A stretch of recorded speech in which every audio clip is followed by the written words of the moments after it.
Well, let's turn to John chapter 10, verse 11. John chapter 10, verse 11, where Jesus says this: I am the good shepherd.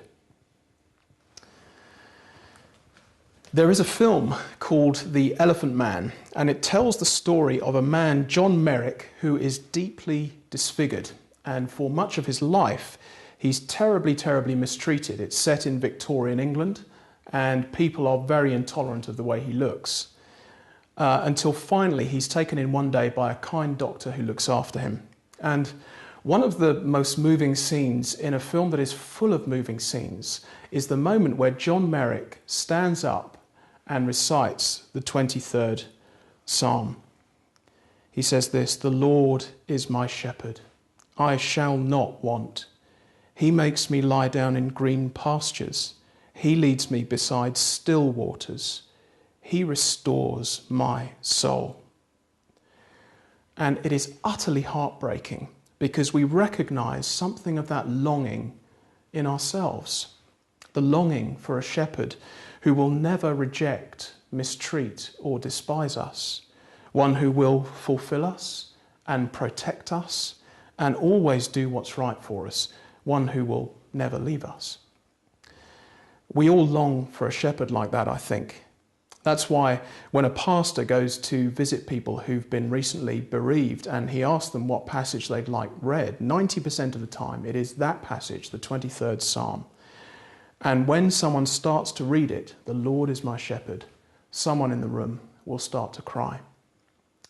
And I think the reason that we cry is because we sense how great is the yawning chasm between the great shepherd that we know deep down we need and the little inferior shepherds that we are constantly clinging to ourselves. Because we all have shepherds in our life, whether we realize it or not.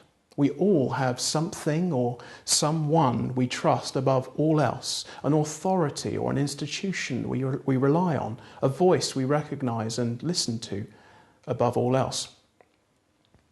For some people, the shepherd might be themselves. For others, it might be a spouse or a best friend, a mother or a father. And for others, it might be science or the media or money or a particular spiritual philosophy.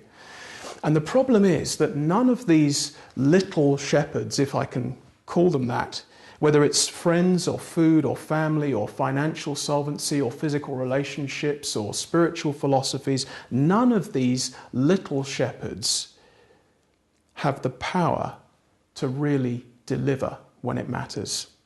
None of them, even though we hope they will fulfill us, they don't deliver. That's why some of us spend our entire lives looking for the great shepherd in all kinds of different places, because our little shepherds can't seem to bring us that kind of life, the kind of life that is promised there in Psalm 23. Well, enter Jesus in John chapter 10, verse 11. I am the good shepherd. Do you hear the echo of the 23rd Psalm there? It's quite deliberate. You're looking for the great shepherd, says Jesus. He's me. I'm the one you've been looking for all these years. Can I just say that speaking in this way is suicidally blasphemous? Unless, of course, you are God's son. Unless, of course, you are the good shepherd. And even though Jesus has given plenty of evidence that he really is the good shepherd, it's worth noticing here that not everyone thinks this is good news. Not everyone rejoices or cries tears of gratitude when Jesus announces that he is the one they've been looking for all these years. And certainly for some, rejecting Jesus means picking up rocks to stone him or his followers. Or saying something like verse 19, look at that. He is demon-possessed and raving mad. Why listen to him? But for others, rejecting Jesus will be a much more subtle affair. They'll just smile politely and walk quietly away. Now, I've been trying to think of reasons why people might do that, why they might walk away from the Good Shepherd, why somebody might do that. And I think there are two possible reasons why we might not want Jesus as our Good Shepherd. The first reason is that we doubt we even need the Good Shepherd in the first place. And the second reason for rejecting the Good Shepherd is that we doubt whether he really is good.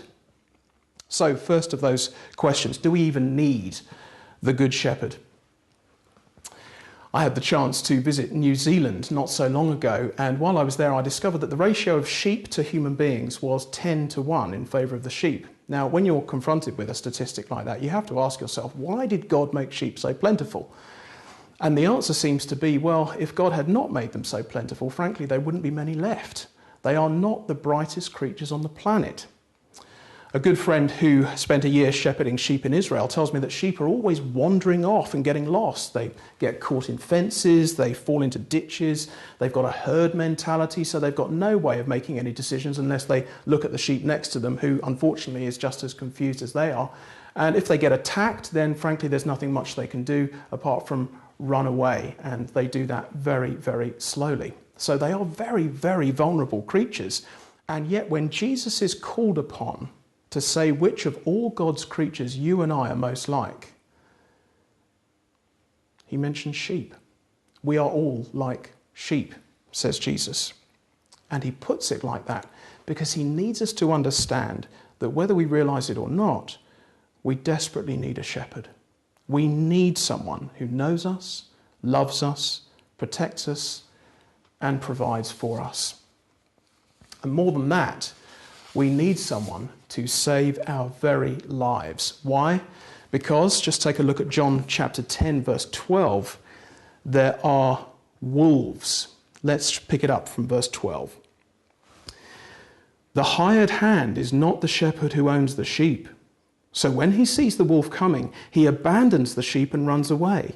And then the wolf attacks the flock and scatters it. The man runs away because he's a hired hand and cares nothing for the sheep.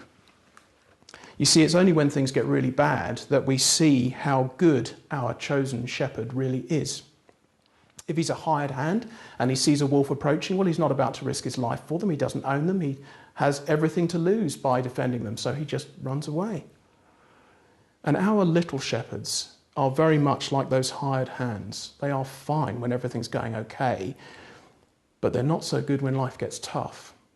And they are completely useless when death comes knocking. We might be placing our trust in friends or family or money or career or even ourselves right now, but what answers will those little shepherds have in the face of death? What answers will they have? Friends, we need a shepherd who owns us, who is totally invested in our well-being, who will love us so much that he will face the wolves for us and with us. The only question is, have we realized yet that we need a shepherd like that? Do we recognize that we are like sheep? Can we see just how much we need a shepherd? And if we can, are we willing to trust Jesus to be that shepherd? Which brings me to the second question. Is the Good Shepherd really good? Can I trust him with my life? Does he really have my best interests at heart? Can he possibly know me, provide for me, love me, and protect me? Does he have an answer to death? It's important to understand that a shepherd in Jesus' time was quite different to shepherds as they are now. The kind of shepherd Jesus has in mind, a first century Middle Eastern shepherd, was very hands-on. These shepherds actually led their sheep themselves. They had smaller flocks that they knew intimately, and they had certain calls so that the flock would recognize their shepherd's voice and follow him. It was a very close and very personal relationship. And that is exactly the picture Jesus is painting here. Just look at verse 3. The watchman opens the gate for him, and the sheep listen to his voice. And again, continuing verse 3, he calls his own sheep by name and leads them out. It's quite a remarkable picture. So here is a shepherd who doesn't treat us like a mass of grey humanity with no distinguishing personality. He calls his sheep by name. I wonder if you've had the experience of someone who loves you very much calling out your name, maybe just calling out across a room. And it's a beautiful thing. It's a beautiful thing. Jesus has deep concern for each one of us if we are his sheep. He has that kind of concern for us as individuals. And isn't verse 14 stunning? Verse 14, I am the good shepherd. I know my sheep. Just like a first century shepherd knew all there was to know about each one of his sheep, Jesus knows all about us, our faults, our frailties, our failures.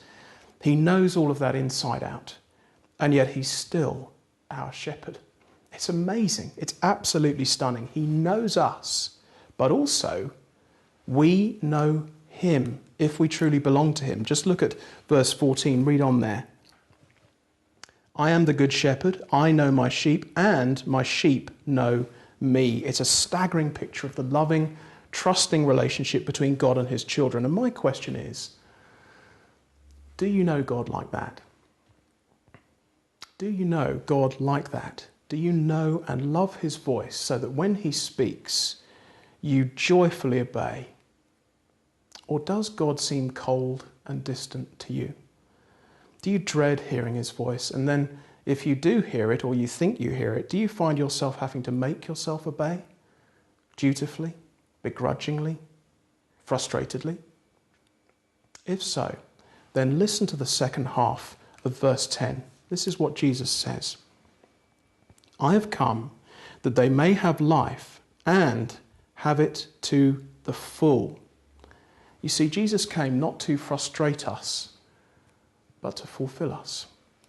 So many people have bought the lie that Jesus has come to cramp their style and crush their hopes and ruin their Sundays.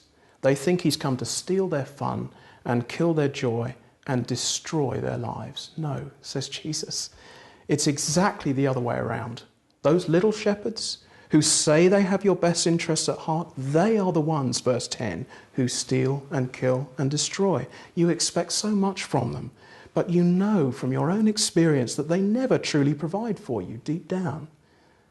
I can, says Jesus. I want you to have life, and I want you to have it, verse 10, to the full. That's why I've come.